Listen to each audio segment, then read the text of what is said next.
Halo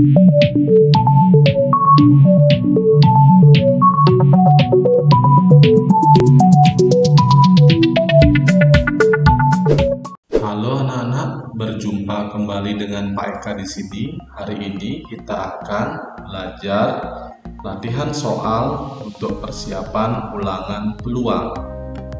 Kita mulai dari soal pertama, yaitu tentang percobaan uang logam dan dadu. Budi melakukan percobaan melambungkan sebuah dadu dan sebuah uang logam sebanyak 1 kali. Banyak anggota ruang sampel dari percobaan tersebut adalah, kita ketahui bahwa uang logam itu terdiri dari, kalau uang itu terdiri dari angka dan gambar, sedangkan dadu itu terdiri dari 1, 2, 3, 4, 5, 6 sisi ya. Nah, kemudian banyak ruang sampel ketika dua benda ini dilambungkan sekali, itu kita bisa lihat bahwa kita bisa pasangkan angka dengan 1 pada dadu, kemudian angka dengan 2 pada dadu, angka dengan 3 pada dadu, dan ini seterusnya. Kemudian juga gambar dengan angka 1 pada dadu, gambar dengan angka 2 pada dadu, dan seterusnya. Nah, kita bisa hitung. Nah, ini banyaknya kan 6 buah, ini 6 buah. Nah, sehingga ruang sampelnya itu adalah 6 ditambah 6 itu sama dengan 12. Nah, dengan aturan perkalian kalian juga bisa menghitung banyak ruang sampelnya, yaitu dengan cara mengalihkan anggota ruang sampel dari uang dan dadu, yaitu 2 dikalikan 6 sama dengan 12. Nah, jadi seperti itu. Nah, soal ini bisa dikembangkan, misalkan 2 dadu dan sebuah uang logam, atau 2 uang logam dengan sebuah dadu. Jadi seperti itu untuk mencari banyak ruang sampel dari sebuah percobaan dengan menggunakan pencacahan atau aturan perkalian. Di dalam sebuah kantong terdapat 12 bola kecil yang bernomor 1 sampai dengan 12. Rika mengambil 2 bola sekaligus secara acak. Banyak titik sampel kejadian bola yang terambil memiliki nomor dengan selisih 2 adalah. Di sini kita bisa cacah ya. Jadi kejadiannya itu tentunya yang mungkin itulah 1 dengan 3. Jadi ini selisihnya 2. Kemudian 2 dengan 4. Ini juga selisihnya 2. Kemudian 3 dengan 5. Kemudian 4 dengan 6. 5 dengan 7. Kemudian 6 dengan 8, 7 dengan 9, 8 dengan 10, kemudian 9 dengan 11, dan 10 dengan 12. Nah, kalau 11 tidak mungkin kan, karena tidak ada nomor atau bola yang bernomor 13. Nah, inilah banyak ruang sampel atau banyak titik sampel kejadian bola yang terambil memiliki nomor dengan selisih 2. Jadi ini setiap kejadian ini selisihnya 2. Nah, kita bisa hitung 1, 2, 3, 4, 5, 6, 7, 8, 9, 10. Jadi banyaknya titik sampel itu adalah 10 titik sampel. Jadi itu cara menentukan titik sampel dengan syarat yang diberikan. Kemudian kita bisa menghitungnya dengan cara mencacah. Soal berikutnya, nah ini tentang soal peluang empirik. Agus melambungkan sebuah dadu sebanyak 30 kali. Nah, ini 30 kali ya. Hasilnya dicatat dalam tabel berikut. Nah, ini tabelnya. Peluang empirik mata dadu prima adalah P per Q. Jadi munculnya mata dadu prima adalah P per Q. Pecahannya adalah bentuk paling sederhana. Nilai Q min P adalah, kita bisa hitung dulu karena yang prima itu adalah 2, 3, 5 itu bilangan prima ya. Nah, sedangkan di sini 3-nya belum diketahui, masih X. Nah, kita bisa hitung karena totalnya inilah 30, maka X ini kita bisa hitung dengan kita jumlahkan ya.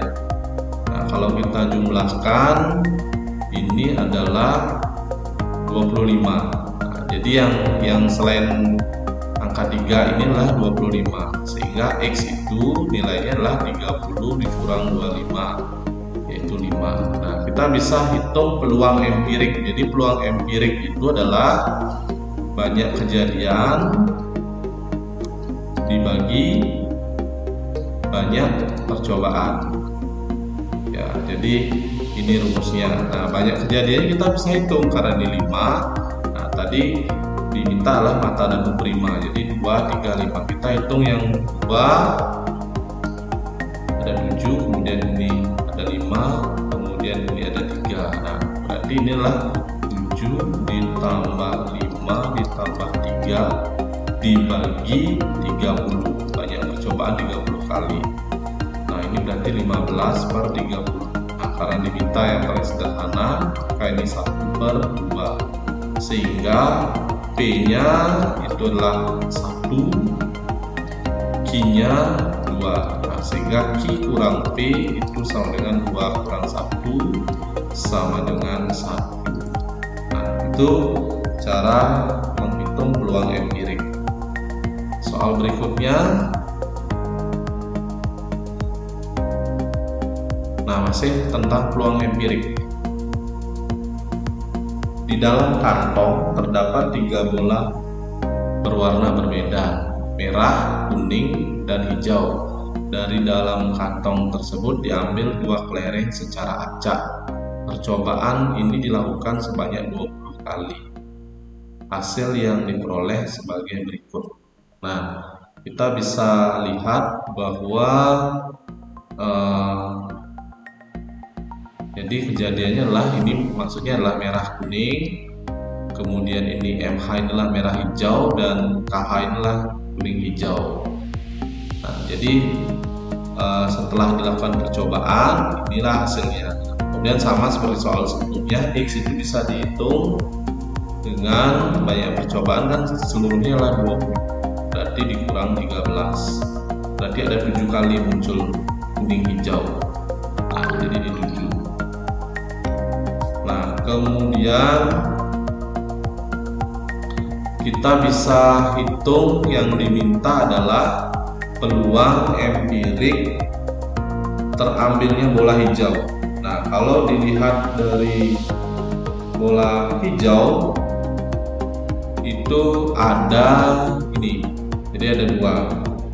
Nah, sehingga jumlahnya itu adalah 9 tambah 7. Jadi ada 9 tambah 7 kejadian ya. Jadi banyak kejadiannya, banyak kejadian itu sama dengan 9 ditambah 7. Nah, ini berarti 16. Sehingga peluang empirisnya adalah, ini peluang empiris terambil bola hijau. Jadi ada 2 kemungkinan, yaitu merah hijau dan kuning hijau. Peluangnya berarti 9 tambah 7 adalah 16 dibagi seluruh percobaan 20. Nah, karena diminta A per B dalam bentuk paling sederhana, kita bisa bagi 4 ya. Ini 4 per 5. Nah, sehingga A plus B ini adalah 4 ditambah 5 sama dengan 9. Nah, inilah hasil dari nilai yang diminta. Soal selanjutnya, nah ini sudah ke peluang teoritik ya, peluang teoritik. Nah, jadi di sini diminta adalah bagus itu meletakkan 2 bola hijau, 6 bola hitam, dan 7 bola biru ke kantong. Ia mengambil 1 bola secara acak. Peluang, nah, kalau sudah peluang berarti tidak ada kata empiriknya, berarti peluang teoritik. peluang terambilnya bola hitam adalah P per Q. Pecahan paling sederhana nilai Q min P. Peluang bola hitam itu berarti kita lihat ruang sampelnya. Jadi peluang teoretik itu kan banyak kejadian per ruang sampel ya, ruang sampel. Nah, kita bisa hitung banyak kejadiannya yang bola hitam adalah 6, ruang sampelnya kita bisa hitung 8, atau 8 itu dari 2 tambah 6 tambah 7, 8 tambah 7 15. Nah, 6 per 15 ini kalau kita sederhanakan bagi 3 di 2 per 5. Nah, di P per Q, sehingga nilai Q kurang P ini sama dengan 5 kurang 2 sama dengan 3. Jadi itu nilai dari peluang teoretik yang diminta. Soal selanjutnya, nah ini tentang pengundian dua buah dadu secara bersamaan. Peluang muncul mata dadu 10, peluang muncul mata dadu berjumlah 10 adalah A per B. Nilai A per B, A plus B sama dengan, jadi A per B ini harusnya paling sederhana ya. Jadi diminta yang paling sederhana. Nah, kita sudah pernah belajar kalau dua buah dadu itu kalian bisa buat tabelnya. Kalian lihat lagi tabelnya. Saya tidak akan menjelaskan kembali karena sudah ada di video sebelumnya. Jadi ini dadu 1, ini dadu 2, atau bisa dibalik 1, 2, 3, 4, 5, 6. Ini 1, 2, 3, 4, 5, 6. Jadi ini kalian isi ya. Nah, kalau di total ini banyak ruang sampelnya itu adalah 36. Nah, kalian bisa cek kembali. Jadi pernya nanti sudah pasti per 36. Nah, sekarang peluang muncul mata dadu berjumlah 10. Nah, ada beberapa kemungkinan. Anggaplah ini kejadian A ya. Nah, kejadian A itu kita bisa hitung. A itu kemungkinannya adalah 46 karena jumlahnya 10, jadi 46, kemudian 5,5, kemudian 6,4. Nah, jadi ini kemungkinannya ya, ada. Berarti NA-nya adalah 3, sehingga P-nya adalah banyak kejadian atau banyak kemungkinan, yaitu 3 per banyak ruang sampel itu 36. Nah, 3 per 36 kalau disederhanakan adalah sama-sama dibagi 3, ini 1 per 12. Nah, sehingga A nya adalah 1, B nya adalah 12, sehingga A plus B sama dengan 1 tambah 12 sama dengan 13. Nah, itu mengenai peluang kejadian dua buah dadu yang dilakukan secara bersamaan. Jadi ingat, ruang sampelnya ada 36. Kalian bisa cek pada video sebelumnya dan bisa membuat tabel kemungkinannya. Nah, ini tentang frekuensi harapan. Budi melakukan percobaan melempar sebuah dadu sebanyak 36 kali. Frekuensi harapan muncul mata dadu kelipatan 2, jadi mata dadu kelipatan 2 ini maksudnya. Nah, kita bisa lihat bahwa frekuensi harapan itu adalah peluang teoretik dikali banyak percobaan atau N. Nah, sekarang kita hitung peluangnya. Mata dadu kelipatan 2 itu apa saja? Kelipatan 2 itulah 2, 4, 6. Nah, ini NA nya anggaplah kejadian A itu 3, sedangkan NS-nya itu adalah 6. Nah, sehingga peluangnya adalah 3 per 6 dikali banyak frekuensi melemparnya atau banyak percobaannya, yaitu 36.